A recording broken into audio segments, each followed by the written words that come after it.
everyone, in this video I will do a book review on the Kanji Look and Learn. I have both the textbook and the workbook, and they are published by the Japan Times, which is the same publisher that did the Genki books. However, you don't need to use the Genki books in order to use these ones. I only work with the Minan Nihongo one, and these were really nice as like a complement during my studies. The book covers 512 kanji, which is basically the amount of kanjis that you need for N5, N4, and a little bit of N3 level. It might have N2 as well, but mostly it's N5, N4, and N3 as well. So let's first start off by explaining how the textbook works. The textbook uses illustrations and mnemonics. Mnemonics, I think that's how you say it. Let me check. Mnemonics. What? Mnemonics. Mnemonics. So the book uses illustrations and mnemonics to make the learning more fun and engaging, and it's also easier for you to remember each kanji. This method of learning is really great for someone that doesn't have a lot of experience with Chinese characters. The book is divided into 3 main bigger sections. In each section you have different lessons. Each lesson will always give you 60 kanji. Tries to give you the more easier ones first, and then as you go through the book you will have harder kanji, but also that doesn't necessarily mean that the first kanjis that the book will show you will always be N5 level. I feel like you sometimes will come across some kanjis that are more like N4 mixed between the N5 level.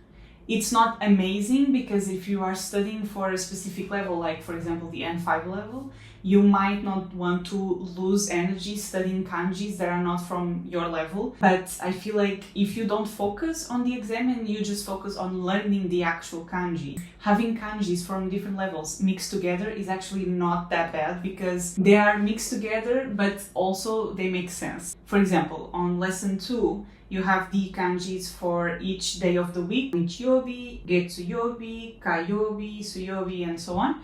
And then you will have a harder kanji, which is the kanji that you normally use while writing the weekday. In this case, you have the yo part. I will give another example. On page 47 and 48, you have the bow kanji and you also have the insect kanji. Then you will have the strong kanji. Just by understanding that this kanji is combining 2 different kanjis, that really makes it a lot easier to memorize it as well. I also thought it was quite interesting how sometimes they will explain some cultural notes around the history of the kanji. For example, for the kanji number 6, it explains that Chinese people show 6 with their fingers like this. So basically not like this, they don't do it like this, they do it like this. You can see here the Chinese hand counting. I think it's very fascinating. Now, imagine a guy that's in China for the first time and doesn't know about this, and he wants to ask for a girl's number. Just imagine. Hey, you're pretty cute. Thank you. Oh, my friends are calling me. I have to go. Can I get your number? 43. Oh, what is that?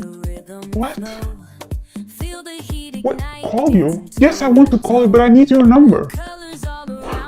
While you are studying the kanjis, you will come across the onyomi and kunyomi readings. So for the people that don't know, the onyomi is the reading that is derived from the Chinese pronunciation, and the kunyomi represents a native word for the concept expressed by the character. And also some of the readings are in bold, which kind of symbolizes their importance.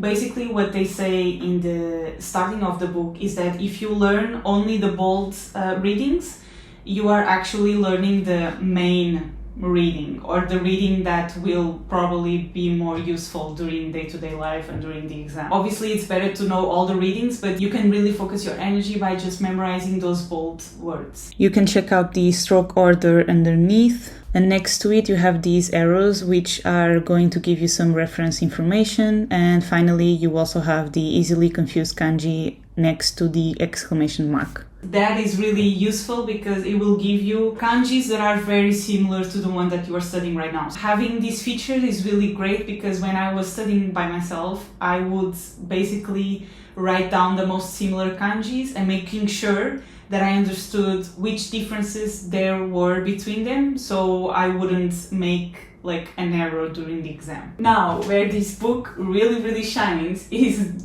the index. Like, this is a masterpiece. You can kind of use this as a dictionary as well, because you have an index for many things. You have a stroke order index, you have an index with the A, I, U, E, O order for kanji and also for the vocabulary, and a shape index. So now the workbook. It basically follows the same arrangement and the same organization as the textbook.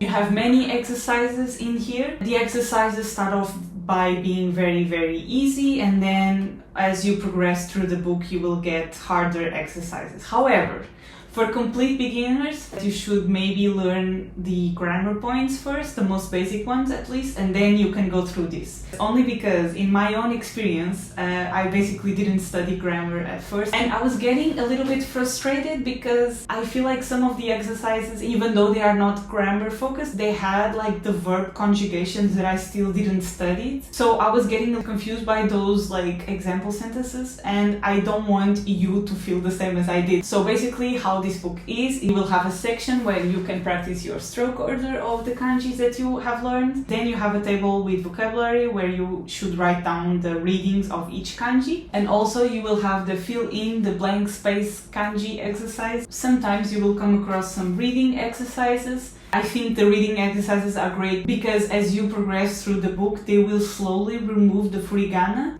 Oh, and also sometimes you will come across some different exercises which could be fun for you.